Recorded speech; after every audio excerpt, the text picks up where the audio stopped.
तो स्वागत करता हूँ स्टॉक्स इन जॉन चैनल में। आज हम बात करेंगे छोटी कंपनियों के बारे में। आपको पता है कि जो छोटी कंपनियां होती है मैक्सिमम रिटर्न देती है, बट रिस्क होता है। अगर आप रिस्क मैनेज करना सीख गए तो आप छोटी कंपनी में बहुत अच्छे रिटर्न कमा लेंगे। मैंने ऐसे बहुत सारे इन्वेस्टर देखे हैं जिन उनके पोर्टफोलियो में कोई भी लार्ज कैप वाले ब्लू चिप वाले कंपनी नहीं है, काफ़ी छोटी कंपनी है, बट जितनी भी छोटी उन्होंने कंपनी ले रखी है वो वेल नोन है और उनके फंडामेंटल भी वेरी वेरी स्ट्रॉन्ग है। तो इससे समझ आता है कि उन्होंने जो पोर्टफोलियो बनाया काफ़ी सोच समझ के बनाया है और वो ग्रोथ इन्वेस्टर है। वो अपने जो पोर्टफोलियो है उस ज़्यादा से ज़्यादा रिटर्न लेना चाहते हैं। तो ये काफ़ी अच्छा पॉइंट है। ठीक है, हम स्टॉक मार्केट में पैसे ही तो कमाने के लिए आ रहे हैं, चाहे हम लार्ज कैप से बनाएं चाहे हम छोटी कंपनी से बनाएं। तो मैं इसलिए आपको कह रहा हूँ कि छोटी कंपनी में इन्वेस्ट करके बैठिए अभी, ताकि आप जल्दी से जल्दी रिटर्न बना सकें। देखो, जो बड़ी कंपनी है मैं ये नहीं कह रहा कि उसमें इन्वेस्ट ना करिए, बट वो हाथी बन चुकी हैं, वो बहुत स्लो भागेंगी। जो छोटी कंपनी है उनमें घोड़े हैं, घोड़े की तरह दौड़ेंगे वो सभी के सभी, बट बीच में वो गधे भी निकलते हैं। तो इसलिए आपको उस चीज़ में थोड़ा ध्यान रखना पड़ेगा कि आपको किस हिसाब से स्टॉक पिक करने हैं और उनमें किस हिसाब से इन्वेस्ट करना है। तो कोई भी छोटी कंपनी चूज़ करने से पहले मैं कुछ पॉइंट बताता हूँ जो आपको ध्यान रखने चाहिए। ठीक है, तो ये ध्यान से सुनना, काफ़ी इंपॉर्टेंट पॉइंट है, काफ़ी कुछ सीखने को मिलेगा। फर्स्ट जो पॉइंट है, मैं हमेशा ध्यान रखता हूँ किसी भी छोटी कंपनी में इन्वेस्ट करने से पहले उनके प्रोडक्ट क्या है, उनका प्रोडक्ट मार्केट में कैसा डिमांड है। और मतलब काफ़ी ऐसी छोटी कंपनी हैं कि उनके ऐसे प्रोडक्ट है कि वो मोनोपोली है, उनके सिवा और कोई बनाता ही नहीं है। तो ऐसे कंपनियां काफ़ी स्ट्रॉन्ग होती है और आने वाले टाइम में वो बहुत अच्छे रिटर्न बना के देगी। और उनका मार्केट कैप कुछ भी नहीं होता, 1000 करोड़ से भी नीचे होता है, और आने वाले टाइम में वो कितने बड़ी हो जाएगी, मतलब 5000 करोड़ का हो गया, 10,000 करोड़, 20,000 करोड़ का भी हो गया, तो आपका पैसा कई गुना बढ़ जाएगा। तो 20,000 30,000 करोड़ होना कोई बड़ी बात नहीं है किसी भी स्टॉक को लेकर, अगर आपने अच्छे क्वालिटी वाला स्टॉक पिक किया है तो हमें हमेशा ध्यान रखना है कि उनके जो प्रोडक्ट है वो कैसे हैं। ठीक है, वैल्यूएबल है, डिमांडिंग है और अच्छे होने चाहिए। सेकंड, सेल्स ग्रोथ, उनके जो सेल्स ग्रोथ है कंसिस्टेंटली ग्रोथ होनी चाहिए, ईयर टू ईयर कैसा ग्रो कर रहा है। अगर बीच में 1-1.5 साल डीप में जा रहा है तो इतना कोई दिक्कत की बात नहीं है। अगर कंटिन्यूसली ऐसी नीचे के नीचे जा रहा है फिर दिक्कत की बात है, ऐसे स्टॉक में आपने इन्वेस्ट नहीं करना है। कंसिस्टेंटली ईयर टू ईयर उनके जो सेल्स ग्रोथ है बढ़ते ही रहने चाहिए, और ऑपरेटिंग प्रॉफिट जो है वो भी बढ़ते रहने चाहिए, और नेट प्रॉफिट भी ईयर टू ईयर इंक्रीज होते रहना चाहिए। और थर्ड है कि होल्डिंग्स, प्रमोटर होल्डिंग अच्छी खासी होनी चाहिए, और होल्डिंग में प्लीज नहीं होना चाहिए।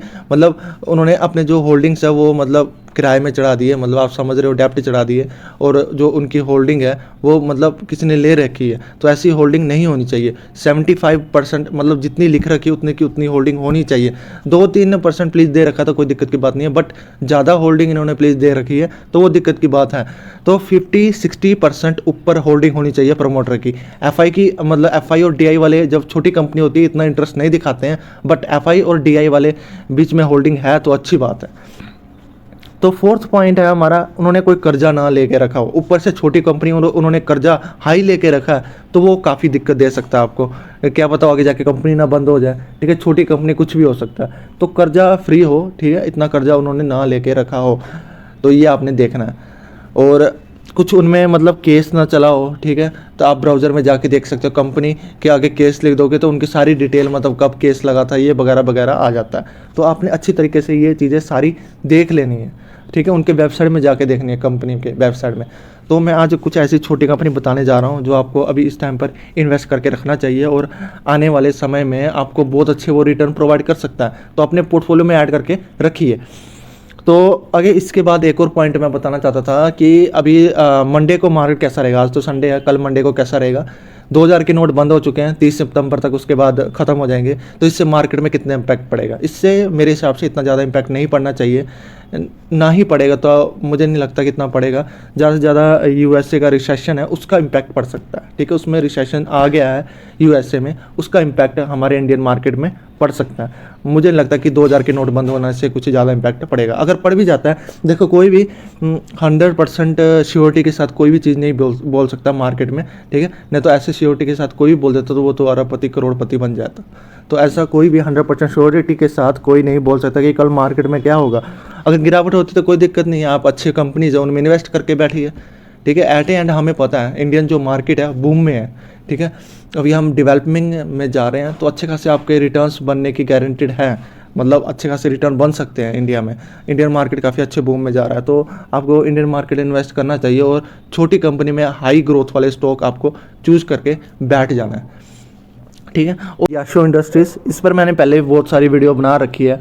मैंने इसलिए बार बार बनाता क्योंकि ये अच्छी कंपनी है, छोटी कंपनियां ऊपर से आपको बहुत अच्छी रिटर्न प्रोवाइड कर देगी। अब अभी ये पहले बहुत ज़्यादा नीचे गिर चुका था, अगर आपने उस टाइम पे भी इन्वेस्ट कर दिया होगा तो आप अभी भी रिटर्न्स कमा रहे होंगे। 1310 पे गया था, ठीक है। मैं तो इसको 250 में ख़रीदा हूँ, 250 में ख़रीदा था मैंने, और मैंने तब भी बताया था जब ये 300 साढ़े 300 का था, मैंने ख़रीद लिया था 250 में। बट मैंने यूट्यूब में अपने चैनल में जब ये 400 या 500 के तकरीबन था तब मैंने वीडियो बनाना शुरू किया था, तो अब तक तो इस 1720 रुपये का हो चुका है।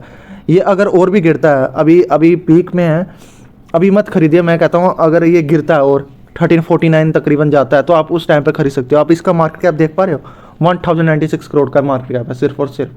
अगर ये 5000 मतलब इतना भी चला जाता तो आपका पैसा कितना गुना मल्टीप्लाई कर देगा ये। तो अच्छी कंपनी है, ऐसे कंपनियां, छोटी कंपनियां अगर आप खरीद कर बैठते हो तो आपके रिटर्न्स क्यों नहीं बनेंगे। और हमेशा मैं हमें कहता हूँ इन्वेस्टमेंट ही करिए, trading, intraday, future and option ये मत करिए, आपके पैसे नहीं बनेंगे उनमें। टेलीग्राम सब ब्लॉक कर दीजिए, ऐसे मतलब बेवकूफ़ बनाने वाले सब हैं, ठीक है। ऐसे बहुत सारे आपको मिल जाएंगे। मैं ये नहीं कहता कि ये टोटली गलत है, बट मैं इन्वेस्टमेंट के लिए ही आपको सजेस्ट करूँगा कि इन्वेस्टमेंट में ही पैसे बनते हैं, इसलिए मैं कह रहा हूँ। क्योंकि मैंने सब कुछ ट्राई कर लिया, इंट्राडे कर लिया, सब कुछ कर लिया, उसके बाद मैं आपको इसलिए कह रहा हूँ। कोई सक्सेसफुल है इंट्राडे में, फ्यूचर एंड ऑप्शन में भी है, बट बहुत कम चांसेस हैं, ठीक है। ऐसा नहीं होता कि इंट्राडे में पैसा बनेगा ही नहीं, बनते नहीं है, मैंने बहुत सारे ऐसे देख रखे हैं। मैं इसलिए आपको कह रहा हूँ बार बार, आप इन्वेस्टमेंट ही करिए। एक दिन बनते, दूसरे दिन बनते, तीसरे दिन सबके सब चले जाते हैं, ठीक, ऐसा होता है इंट्राडे में। तो इंट्राडे में आप पैसा ना लगाए तो अच्छा रहेगा, ठीक है। इन्वेस्टमेंट करिए। ये इन्वेस्टमेंट वाला चैनल है, इसलिए मैं नहीं बोल रहा, मैं इसलिए बोल रहा हूँ क्योंकि पैसे काफ़ी इंपॉर्टेंट होते हैं, और इन्वेस्टमेंट एक तरीके से आप बस पैसा लगा रहे हो और छोड़ रहे हो, मतलब एक इतनी टेंशन नहीं होती है, फालतू की टेंशन नहीं होती। आप अपने रेगुलर जॉब भी कर सकते हो इसमें, और पैसे भी बन रहे और डिविडेंड भी मिलता रहेगा। देखो जो भी बड़े बड़े लोग हैं, राधा कृष्ण दमानी हो गए, ठीक है, गौतम अदानी हो गए, रिलायंस के मालिक मुकेश अंबानी हो गए, इन्होंने अपनी होल्डिंग ले रखी है, इन्होंने बहुत सारी परसेंट में होल्डिंग ले रखी है, 50% की जिनकी उनकी अपनी होल्डिंग है उनकी कंपनी में, तो वो डिविडेंड से उनका घर चल रहा है, सब कुछ खर्चा उनका डिविडेंड से ही चल रहा है। तो आप देख पा रहे हो, तो आप कंपनी में इस हिसाब से इन्वेस्ट करते हो तभी जाके आपके रिटर्न बनेंगे। वो डिविडेंड में ही जी रहे हैं, और उनकी उम्र काफ़ी ज़्यादा हो चुकी है। कोई भी आपको करोड़पति, अरबपति, कोई मतलब हमारे इंडिया में कोई नौजवान नहीं मिलेगा, सबके सब बुढ़े हो रखे हैं, क्योंकि उन्होंने काफ़ी लॉन्ग इन्वेस्टमेंट कर रखी है, उनको अब पैसे वो मिल रहे हैं, उनका घर ही डिविडेंड से चल रहा है आजकल। जितने भी बड़े लोग हैं और काफ़ी बड़े बड़े बिजनेस डेवलप कर रहे हैं, उनके अपने डिविडेंड से पैसे निकाल कर। तो ऐसे इस तरीके से अगर आप इन्वेस्ट करते हो तो आपको रिच बनने से कोई नहीं रोक सकता। तो फर्स्ट मेरा याशो इंडस्ट्री आपको मैंने बता दिया। इन कंपनी हिंदुस्तान फूड, इसके प्रोडक्ट काफ़ी अच्छा, अगर आप इसके वेबसाइट में जाओगे ना, क्या क्या नहीं बनाती है, ठीक है, क्या क्या नहीं बनाती, सभी को हिंदुस्तान यूनिलीवर, नेस्ले, सभी को ये पैकेजिंग करके सब प्रोवाइड करती है। आप इनके वेबसाइट में जाके विजिट करिए, और इसके हिंदुस्तान फूड में मैंने डिटेल वीडियो बना रखी है क्या क्या इसके प्रोडक्ट है। तो अगर आप हिंदुस्तान फूड मेरा चैनल नाम लिख दोगे, शायद वीडियो आपको मिल जाए, मैंने काफ़ी पहले वीडियो इसमें बना रखी है। तो हिंदुस्तान फूड अच्छी कंपनी है। अगर आप 5 साल के रिटर्न्स देखोगे, 663% के रिटर्न है, और सेफ़ है। मुझे ये स्टॉक्स मुझे सेफ़ लगते हैं क्योंकि इनके प्रोडक्ट ही ऐसे हैं, और बिजनेस भी अच्छा खासा डेवलप कर रहा है। तो इसका आप मार्केट कैप देखोगे 6084 करोड़ का मार्केट कैप है सिर्फ, ठीक है। तो ऐसे ही छोटी छोटी कंपनियाँ और अच्छी कंपनियाँ अपने पोर्टफोलियो में ऐड करके ज़रूर रखिए। तो थर्ड कंपनी की ओर बढ़ते हैं। ओके, थर्ड कंपनी है फाइन ऑर्गेनिक इंडस्ट्रीज़। अगर आप एक ही केमिकल की कंपनी खरीदना चाहते हो तो मैं आपको कहूँगा कि फाइन ऑर्गेनिक खरीदो। ये ओलियो केमिकल में काफ़ी अच्छा है, एक लीडरशिप प्रोवाइड करता है। यही एक कंपनी है जो टॉप में जो ओलियो केमिकल प्रोवाइड करता है। तो अगर हम बात करें इसके 5 साल के रिटर्न्स की, तो ये 448% के रिटर्न्स आपको देखने को मिलेंगे। 5 साल से भी कम है मेरे हिसाब से, 2018 से आपको चार्ट देखते हुए मिलेगा।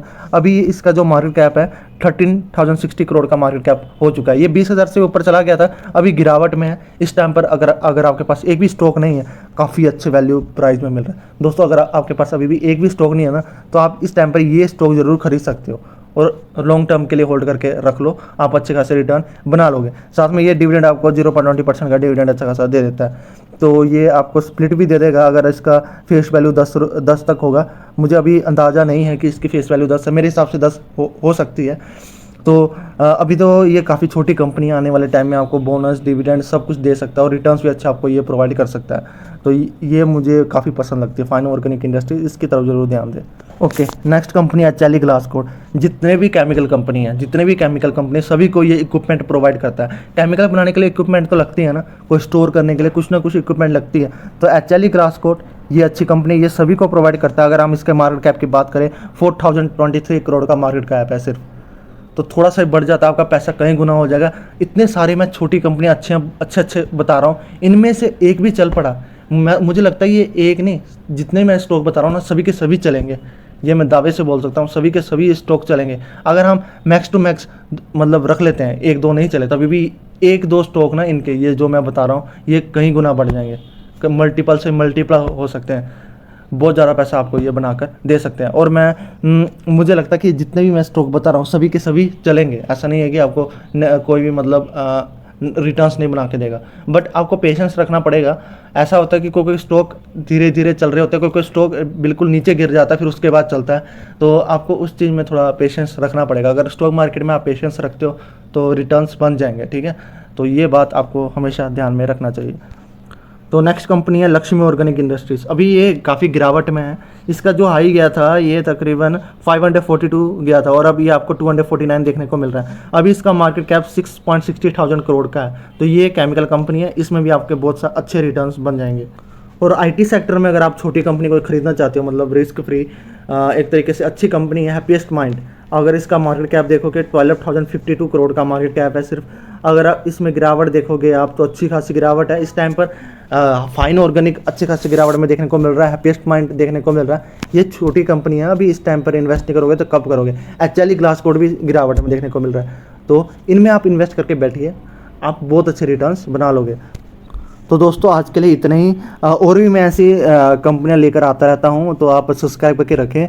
आने वाले दिनों में मैं और भी वीडियो ले आऊँगा, उसमें आपको स्टॉक सजेस्ट करूंगा किस तरीके से आपको इन्वेस्ट करना और कितना इन्वेस्ट करना, कौन से स्टॉक आपको खरीदने हैं। तो चैनल को सब्सक्राइब करके रखिए। मैं रोज़ वीडियो बनाने की कोशिश करता हूँ, तो मैं आते रहेंगे वीडियोज़ और भी। तो चैनल को सब्सक्राइब करके रखिए, वीडियो को लाइक करें एंड सपोर्ट करें। आप शेयर भी कर सकते हैं। Thank you so much. अब मिलते हैं नेक्स्ट वीडियो में।